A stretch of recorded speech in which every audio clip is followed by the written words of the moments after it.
La teoría de la bahía de Tokio en 7 minutos.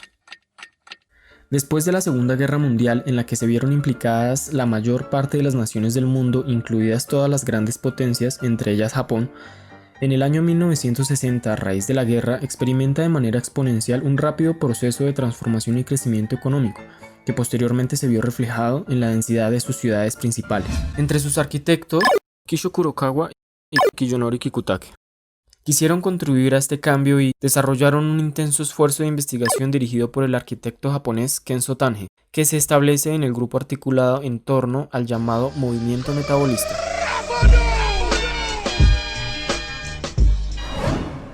El plan de Tokio que Tange propone se define por una retícula infraestructural sobrelevada que ocupa la parte central de la bahía que define la ciudad y alrededor de la cual se organizan sus principales espacios urbanizados y su puerto. Se diseña una retícula infraestructural sobrelevada que ocuparía la parte central de la bahía que define la ciudad y alrededor de la cual se organizan sus principales espacios urbanizados y su puerto.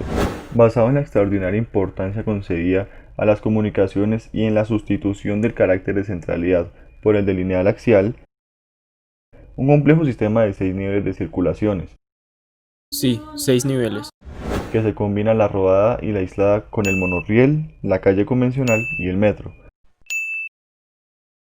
Se extiende por encima del agua del centro de la ciudad en el borde del mar hacia el frente opuesto de la bahía. El complejo eje de carácter cuádruple, planimétricamente hablando, que en forma concentrada genera un sistema perpendicular de ejes paralelos que se soportan también sobre el agua. Así se generan las zonas residenciales, pero adicionalmente a esto, en los bordes laterales de la bahía, siguiendo su forma, se sitúan las zonas industriales. Esta malla que propone Kenzo otorga varias ventajas: la neutralidad, la abstracción y la condición vacía de un plano horizontal en la que todo, absolutamente todo, es posible.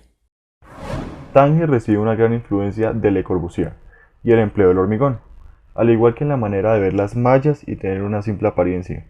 En sí se definían como un espacio en blanco para poder crear. La malla propuesta dará soporte a la agregación de piezas construidas que se enchufarán de manera aleatoria y podrán albergar espacios residenciales, administrativos y de dotaciones de todo tipo. Las zonas residenciales son bastante sistemáticas, aunque algo singulares. Los ejes transversales son circulatorios y están dispuestos a modo de muelles. Estos son los que le van dando el servicio a los diferentes ramales que conducen directamente a los edificios de las viviendas. Todas estas viviendas se esparcen por la superficie acuática como si fuesen grandes y vistosos barcos. Las vías se van formando con geométricos aunque algo llamativos racimos, como si fuesen árboles. Estas vías dan al desarrollo de dos sistemas de edificación abierta, y entre ambas juegan, de modo diverso, entre un elaborado equilibrio entre el orden y el desorden.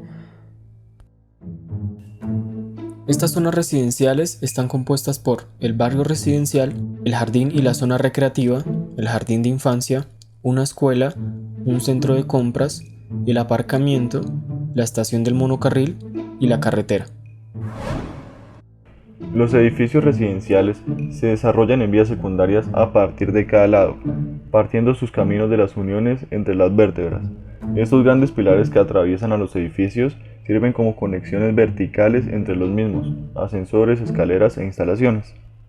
A partir de esa idea, parecía lógico pensar en una vez creando un soporte que pudiera sustentar tanto carreteras como edificios, y que integrara en su interior las instalaciones verticales de la comunicación, la ciudad, y los edificios podrían crecer indefinidamente, la adición de módulos o cápsulas que se renovarían en cuanto alcanzaran su obsolencia. La situación del plan entre agua y aire provoca un estado de levitación de todo el proyecto causada por la falta de orientación y referencia, lo que permite establecer diferentes secciones de vías superpuestas, donde todas las partes tienen múltiples relaciones. Las vías se intersecan y tejen una malla de soporte porticado para las edificaciones, las cuales surgen del fondo marino. La ciudad se expande hacia la bahía mediante islas artificiales, estructuras y puentes que las unan a la ciudad a través de un eje lineal.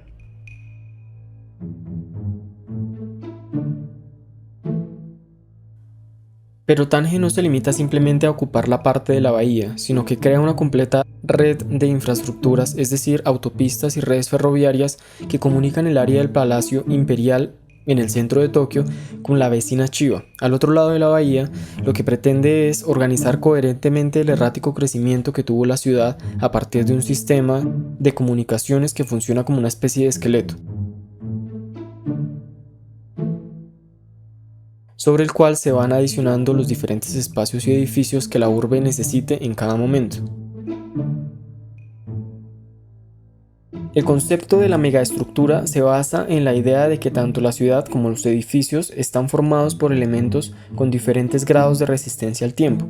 En el primer caso, las autopistas y las redes ferroviarias eran más longevas que los propios edificios, mientras que estos, en su estructura, los huecos para las escaleras y los ascensores resistían mejor el paso de los años que sus mismas instalaciones, definiendo así las megaestructuras como elementos importantes para el planteamiento de la ciudad flotante. El enorme eje monumental construido sobre la bahía de Tokio era pensado para el automóvil, separando las áreas peatonales mediante una jerarquía de vías expresas. Tange crea en los nodos que forman su red de autopistas, que denomina espacios de comunicación, estructuras de 10 pisos de altura con forma de tienda. Estas gigantescas unidades de hasta 300 metros de ancho con techos parecidos a los templos japoneses parecían estar flotando en el agua, contenían las residencias, conformando así la ciudad flotante. Frente a las dificultades y excesiva densidad de la urbe, que había alcanzado 10 millones de habitantes en 1960, la nueva ciudad ideada permitiría agregar otros 5 millones más. Aunque resulta bien curioso que en lo que el maestro suizo era una simple metáfora, pero tan operativa como si fuera real. Mediante ella se creaban intensos y nuevos conceptos, con atractivas realizaciones edificatorias. Se ha convertido en Tange en una realidad que, paradójicamente, se transforma a su vez en una simple apariencia.